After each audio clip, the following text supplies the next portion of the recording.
There also have been some advances in the areas of PARP inhibitors, and PARP inhibitors, two of them are now approved for breast cancer, olaparib and talazoparib, and they're particularly approved in patients that have germline BRCA1 or 2 mutations. They're approved as single agents, and the side effect profile is such that they do have side effects, anemia, nausea, vomiting, but generally less so than chemotherapy.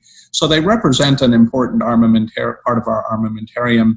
The question is, when to treat patients. Should they be treated in first line or later lines? The trials mostly enrolled patients who had already had at least one line of therapy, but I think for triple-negative breast cancers, many of us are now using them as first-line therapy, assuming they're not candidates for immunotherapy, so patients whose tumors are PD-L1 negative.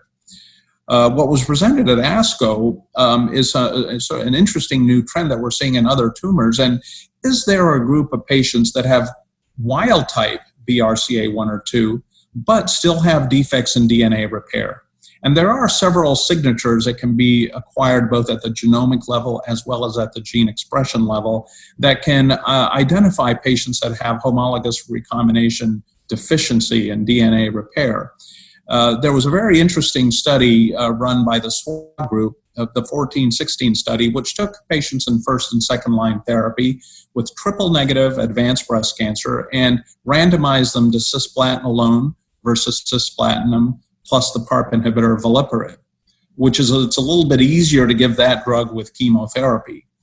And very few patients with germline BRCA were enrolled because by then this had already become a standard therapy, and we expected that would be the case. But there were patients that had the homologous recombination signature and those that didn't, and those were compared.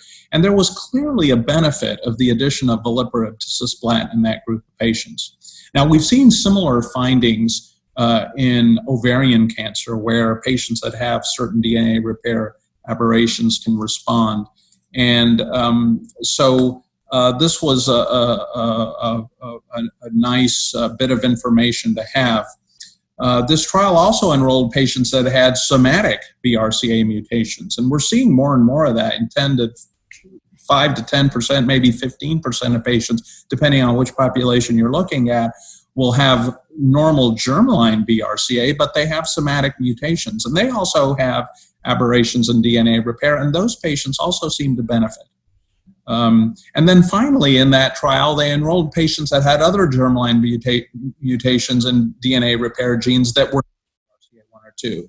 The one group that seemed to benefit with germline mutations was PALB2 mutations. This is again, a DNA repair gene. It's associated primarily with an increased risk of ovarian cancer, and breast cancer as well. And patients that had this germline mutation also responded to the addition of veliparib. So some interesting findings coming out of that study. The number of patients enrolled in these subgroups is still relatively on the small side, so we're going to need a little more validation. But it's going to be interesting to see how this field moves on. I think the data are strong enough that this, maybe with some other studies, could allow these drugs to be used and FDA approved in patients that have these signatures.